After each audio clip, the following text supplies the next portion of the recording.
As stated, my name is Gerald Sloan. I'm the founder and owner of Progressive Medical Equipment in Kansas City.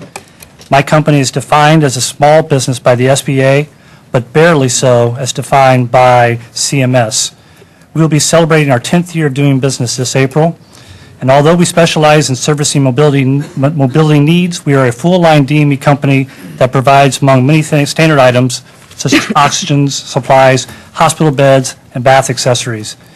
This allows us to be a single point of contact for most of our referral sources. I come before you today to tell a story of competitive bidding from a small provider point of view. Like many small DMEs across the United States, we began the competitive bidding process with much trepidation and uncertainty. Although CMS had promised to install safeguards into the system, such as requiring a target of 30% small provider participation to protect us, we realized that this actually meant thousands of us would be excluded from the program.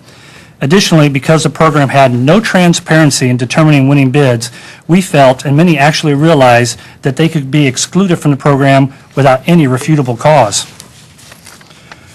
We were eventually selected to participate in 4 of the 5 categories that we bid: complex rehab, consumer-powered wheelchairs, walkers and related accessories, and hospital beds.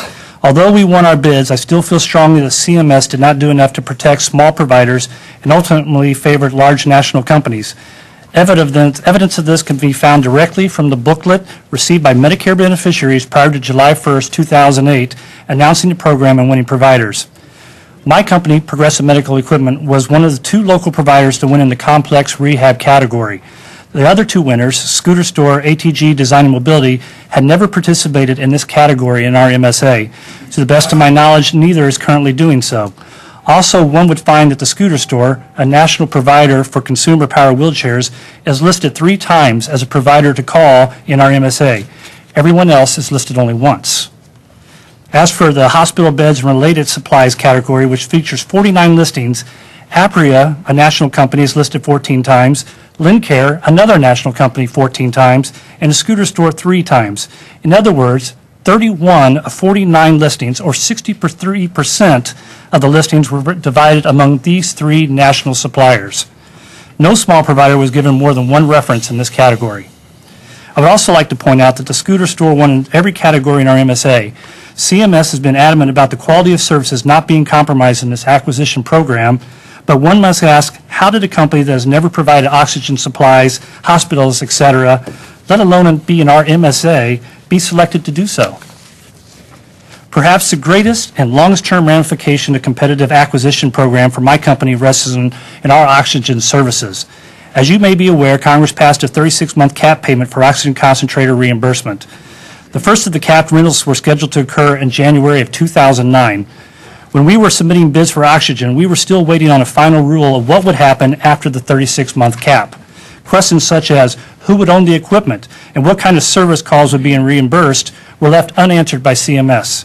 Without this knowledge, I felt that as a small provider with very limited numbers of oxygen referrals a month, it would be unwise for me to gamble that the terms of the cap would be financially feasible for us. Therefore, our bid was higher than the accepted bid amount, and we lost the bid. In anticipation of losing the oxygen category, we began reducing our marketing in this area right after we submitted our bids.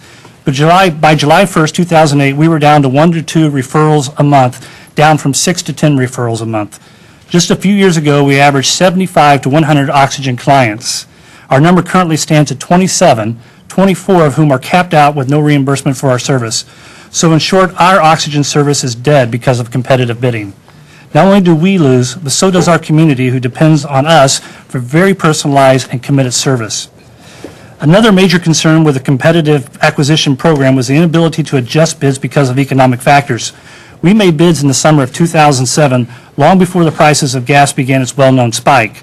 By the time the program started in July of 2008, the price of gas had doubled. The effect of the rise was not only felt in our fleet, but in the price of our products as well. Every supplier we used began adding fuel surcharges to our shipments. Some started requiring minimum orders before they would ship. This had a devastating effect on our ability to maintain the margins necessary to remain profitable. Thankfully, the program only lasted 2 weeks, but one has to wonder how long we have lasted in a 3-year contract. In conclusion, I would like to say that the DM industry has been attacked by CMS and Congress for too long for problems we did not create. Fraud has been the ballyhooed cry to justify this persecution. I am before you today to testify that the guilty party is not our industry, but CMS. CMS is charged with maintaining program integrity, yet they continue to allow unscrupulous and nefarious criminals access to Medicare provider numbers. They have proven time and again that they are poorly managed and cannot deliver program integrity. Yet we are to believe that they have small business interests in mind, that despite no transparency in the process, we are to trust them with decisions that affect thousands of companies and tens of thousands of employees. I come before you to ask the Small Business Committee to find a way to strike down this program before it hurts anyone else. Thank you.